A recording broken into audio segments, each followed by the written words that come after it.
2026 ජුනි මාසයේ කියන්නේ වෘෂභ ලග්න හිමියන්ට බොහොම විශේෂ කාලයක්. ඉතින් මේ විග්‍රහයෙන් අපි සූදානම් වෙන්නේ මේ වෙනකොට නිකුත් වෙලා තියෙන අතිශය සවිස්තරාත්මක ජ්‍යොතිෂ්‍ය මූලාශ්‍ර දත්ත කිසිම පක්ෂපාතීත්වයකින් තොරව පැහැදිලි කරන්නයි. අදාළ මූලාශ්‍රවල තියෙන කරුණු ඒ විදිහටම අපි දැන් කතා කරමු. මේ පැහැදිලි කිරීම ප්‍රධාන කොටස් 5කට බෙදන්න පුළුවන්. මුලින්ම ග්‍රහ ගෝචරයන්. ඊට පස්සේ රැකියාව සහ මූල්‍ය තත්වය.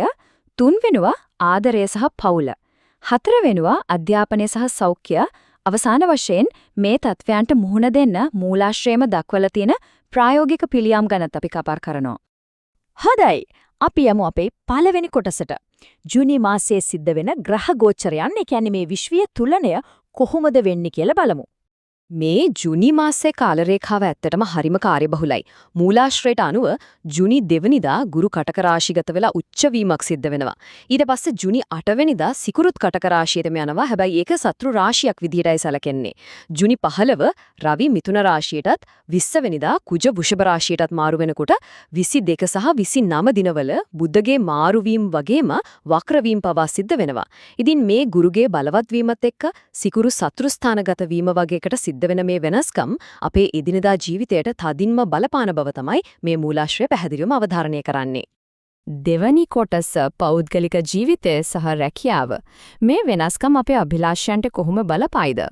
රැකියා ක්ෂේත්‍රය ගැන බැලුවොත් මෙතන ලොකු ප්‍රතිවිරෝධයක් තියෙනවා. එක පැත්තකින් ඉහළ පිළිගැනීමක් උසස් වීම, ඒ වගේම නායකත්ව භූමිකාවන්ට යන නියම අවස්ථාවක් ලැබෙනවා. හැබැයි අනිත් පැත්තෙන් ලොකු අවදානමක් හැංගිලා තියෙනවා. ඒ තමයි Taman ගැන තියෙන අධිමාන්‍ය සහ ආඩම්බරය. මේ දේවල් නිසා වෘත්තීය ජීවිතයේදී Tamanට උදව් කරපු කිට්ටුම හිතවතුන් සදාහටම ඈත් වෙන්න පුරුවන් කියලා මූලාශ්‍රය අපිට දැඩි අනුතර ඇඟවීමක් කරනවා. ඉතින් මේ විදිහට වෘත්තීය ජීවිතයේ ඇතිවෙන මේ අසාමාන්‍ය ආත්ම විශ්වාසය ව්‍යාපාරවලට සහ මූල්‍ය ස්ථාවරත්වයට කොහොම බලපායිද කියලා ඊළඟට බලමු. 3 වෙනි කොටස තමයි ව්‍යාපාර සහ මූල්‍ය තත්වය. ලැබෙන දේවල් කොහොමද කළමනාකරණය කරගන්නේ කියලා මෙතනදී කතා කරනවා.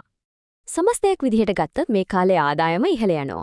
හැබැයි ඒක සමාජයට පෙන්වන්න ගිහින් සුඛෝපභෝගී දේවල් වලට කරන වියදම් අසාමාන්‍ය විදිහට ඉහළ යන්න පුළුවන්. මෙතනදී දෙන වටිනාම උපදේශ තමයි එකපාරටම එන ව්‍යාපාරික අදහස් වෙනුවෙන් Taman දැන් කරන ස්ථාවර රැකියාව හදිස්සියවත් අත්හරින්න එපා කියන එක. අලුත් ව්‍යාපාරයක් කරන්න ඕනේ නම් ඒක රැකියාව කරන ගමන්ම පටන් ගන්න එක තමයි වඩාත් බුද්ධිමත් කියලා මූලාශ්‍රය වැඩිදුරටත් සඳහන් වෙනවා. රැකියා ස්ථානයේ මේ තරම් සාර්ථකත්වයක් ගේන මේ ආවේගශීලී විශ්වීය ශක්තිය gedara dore සාමයට මොන විදිහේ බලපෑමක් කරයිද? 4 වෙනි කොටසින් අපි කතා කරන්නේ පවුල සහ ආදර සම්බන්ධතාව ගැන. ඇත්තටම මොකක්ද මේ ගෘහස්ත යථාර්ථය? මෙතනදී නම් බලාපොරොත්තු වෙන දේ සහ සිදුවෙන දේ අතර ලොකු පරතරයක් තියෙනවා. පවුලේ අයගෙන් සම්පූර්ණ පාලනය සහ කීකරුකම බලාපොරොත්තු වෙන එක නිසා යථාර්ථයේදී හරිම වේදනාත්මක වාද විවාද ඇති වෙන්න පුළුවන්. අනිත් අයව ප්‍රසිද්ධිය පහත් කරලා කතා කිරීම නිසා ආදරණීයන් Tamanගෙන් දැඩි ලෙස දුරස් වෙනත් ඉඩ තියෙනවා. විශේෂයෙන්ම ජුනි 20 කුජමාරුවෙන් පස්සේ මේ ආඥාදායක හැසිරීම තවත් වැඩි වෙන්න පුළුවන් කියලා තමයි මූලාශ්‍රයේ සඳහන් වෙන්නේ. මේ තිරය පැහැදිලිව දකින්න තියෙන විදිහට පවුලේ විවිධ සමාජිකයන්ට මේක බලපාන්නේ කොහොමද කියලා අපි බැලුවොත් සහකරුවෝ සහකාරියේ එක්ක ඇතිවෙන ගැටලු අනිවාර්යයෙන්ම රහස්‍යගතව විසඳා ගන්න කියලා මූලාශ්‍රය උපදෙස් දෙනවා. ඒ වගේම අනිත් කෙනාව පහත් කරලා කතා කරන එකෙන් සම්පූර්ණයෙන්ම වැළකිය යුතුයි.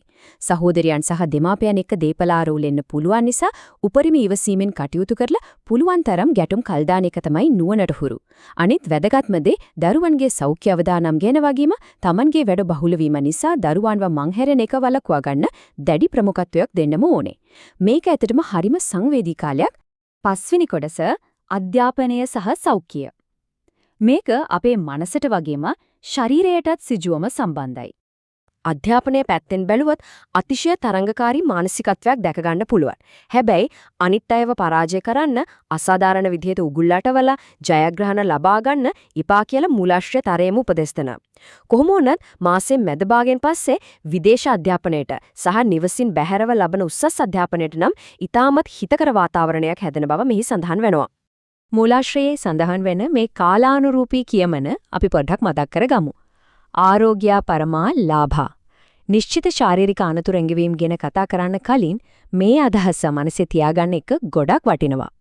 මේ කාලය තුල සෞඛ්‍ය අභියෝග කීපයක් ගැනම දඩි අවධානයක් යොමු කරන්න වෙනවා.